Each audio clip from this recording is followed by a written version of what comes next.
Ambassador Keth Var's 6 eyes narrowed as she reviewed the incident report on her neural display.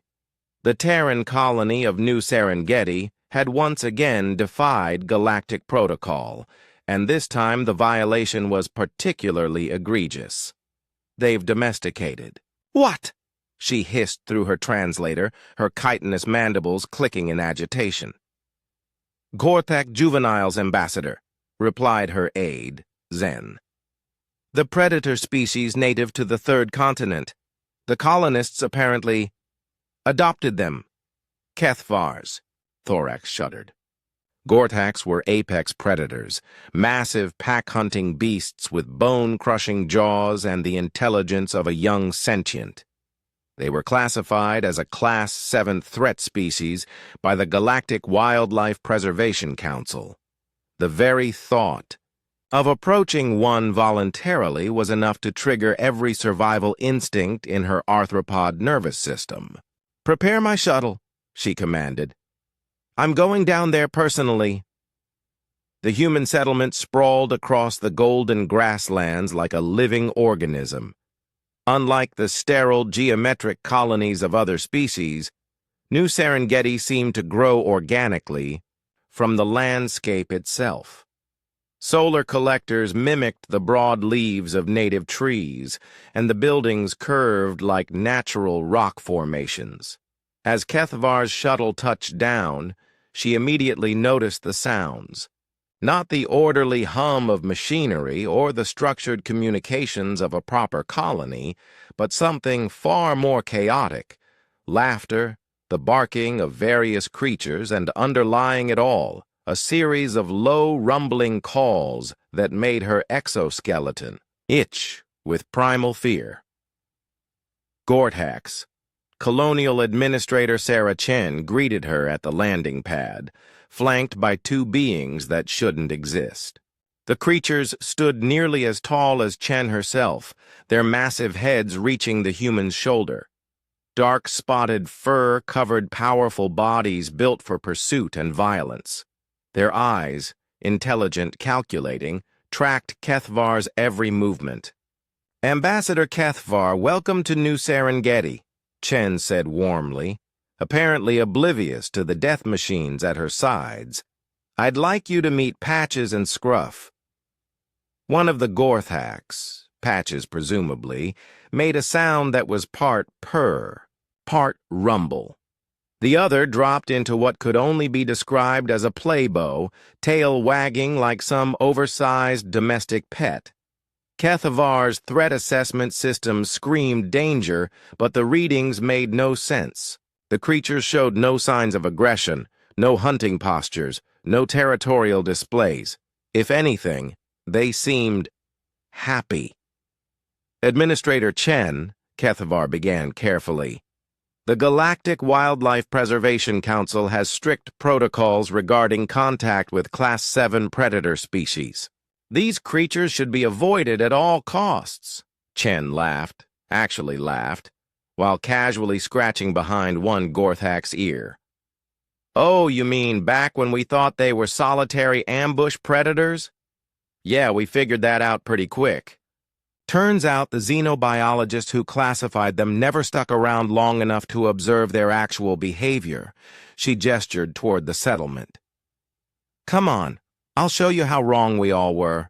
What Kethvar witnessed over the next few hours challenged everything she understood about predator-prey relationships, interspecies dynamics, and perhaps, most disturbing of all, human nature. The Gorthaks weren't pets. They were partners. She watched 3-year-old human children ride on the backs of juvenile Gorthaks in perfect safety. She observed adult Gorthaks working alongside human farmers, their powerful legs and keen senses making them ideal for herding the colony's livestock. Most unsettling of all, she witnessed the creatures actively protecting human young from smaller, genuinely dangerous predators. "The breakthrough came about 6 months after we arrived," Chen explained as they walked through the settlement's center. We kept losing livestock to scavengers, and our sensors detected a pack of Gorthaks denning nearby. Standard protocol said to relocate the pack, but our head xenobiologist, Dr. Martinez, noticed something odd. They paused beside a playground, where human children shrieked with delight as young Gorthaks chased them in what was clearly an elaborate game of tag. The pack had cubs, Chen continued. 3 of them, but they kept disappearing from the den during the day, only to return at night. Dr. Martinez decided to track them instead of moving the pack. And, Kethavar prompted, though she suspected she knew the answer.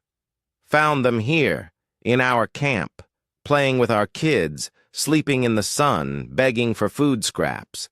Turns out Gorthaks are naturally social creatures with strong pack bonds. When they encountered humans, especially human children, those instincts kicked in hard. Chen pointed to a nearby building where adult Gorthaks lounged in the shade, watching over a group of human toddlers with the vigilant attention of parents. We tried to discourage the behavior at first, followed all the protocols, but the cubs kept coming back and their parents followed eventually.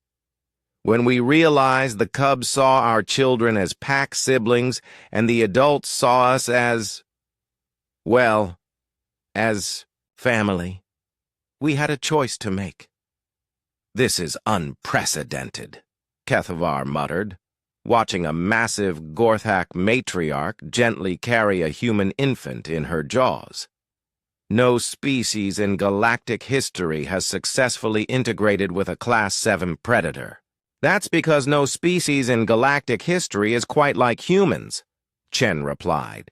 Every other sapient race evolved as either predator or prey. You're all hardwired to see the universe in terms of threat and safety, hunter and hunted.